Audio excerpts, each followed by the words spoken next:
I thought it would be interesting, following on what you and I were talking about last night, if you could talk a little bit about, um, especially that period in your life of roughly speaking, say 1970 to 1980, when sort of the foundations of many of the things that you would start to explore in the acoustic guitar really entered your life, and you began sort of playing with them as a player rather than just as a listener.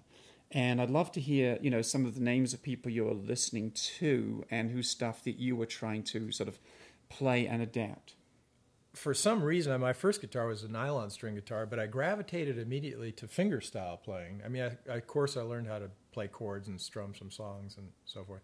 But I was immediately drawn to the fact that the guitar was a polyphonic instrument, not just a chording instrument or not just a lead instrument. So that always fascinated me, and for that reason, I was very interested in a lot of the old Delta blues player like Mississippi John Hurt and Lightning Hopkins, and the list goes on. Tampa Red, Scrapper Blackwell. There's all those things. And I also was very interested in a lot of British Isles folk guitar, like Bert Jansch, John Renbourn, Davy Graham, John Martin. That whole scene, I got onto Transatlantic Records, and then Paul Simon. I think Sounds of Silence, those first couple of records, I learned to play just every piece on there. I picked them off the record. I learned how to fingerpick, and I used to sing as well, and did actually have ambitions to be a singer at one point, but.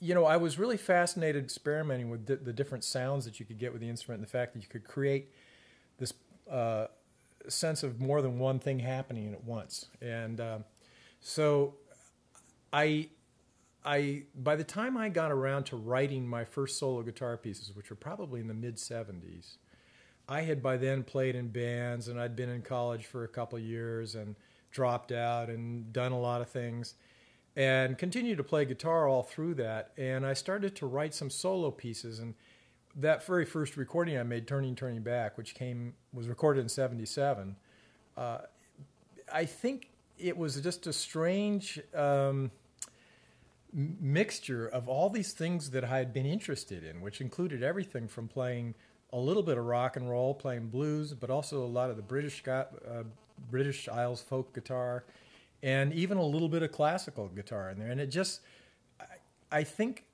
I like to think I kind of found a voice about that time for what I do now. And one of the other key elements in all that was I always felt like I was trying to narrate or tell a story or describe what I'm seeing around me, not in the way necessarily a songwriter would, where they're telling a story and this is who fell in love with who, and this is how this person came to an end.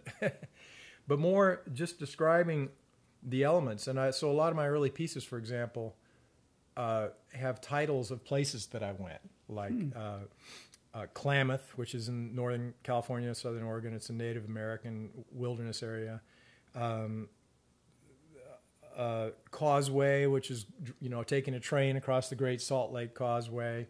So a lot of those pieces had that sense of place to it, and I think that became one of my trademarks, was trying to describe through my own experiences the places that I'd been and the way I perceived sound happening. And I think again that was, if I said where did that come from, I'd have to say there are certainly things. Also, John Fahey, Leo Kottke, in those early years, those were big influences for me as well.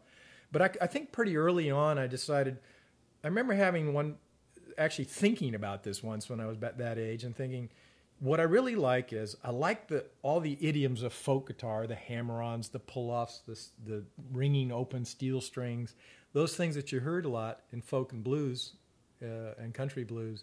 But I also like the more adventurous possibilities that you could find with jazz and classical harmony. And so I was always kind of trying to put those things together. It was the kitchen sink approach, and hopefully I've been able to do that in a way that has has a voice or has a style, it has a coherence to it as well. Ever since I had picked up the guitar, I'd always sort of spent half of my time learning songs and the other half sort of experimenting around. And I remember always wanting to do something original with it, but of course, like a lot of people, thinking that the early stuff that I did was just sort of noodling, it didn't have much to it.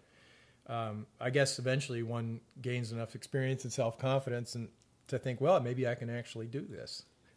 I imagine there are people who are doing stuff that is original, and I'm thinking now of someone like Kaki King, for example. Before she recorded anything, she was living in people's basements and she was doing this sort of strange percussive stuff that, if history had gone a different way, would just have vanished. She would have got some other kind of job somewhere. Right. But there is this turning point where someone says to you, hey, kid, yeah, let's record that stuff. And that must do something for not only your confidence, but also your sense of direction and your sense of outcome, because now you start to want to make something of the fact that this is recorded. You want to maybe sell a few copies, or you want to actually play this again.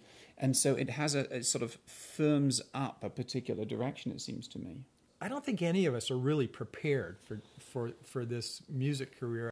I found myself playing this solo guitar genre that was neither exactly here or there. It didn't fall neatly into a tradition of like folk, jazz, classical.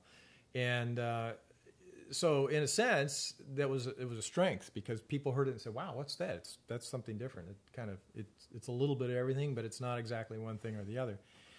And yet it also makes it a challenge because as you go forward in your career, people ask me all the time, I'm on a plane, I've got a guitar, or they look at my fingernails and say, oh, you play guitar? And I say, yeah. Well, what kind of guitar do you play? And to this day, I always hesitate and kind of go, well,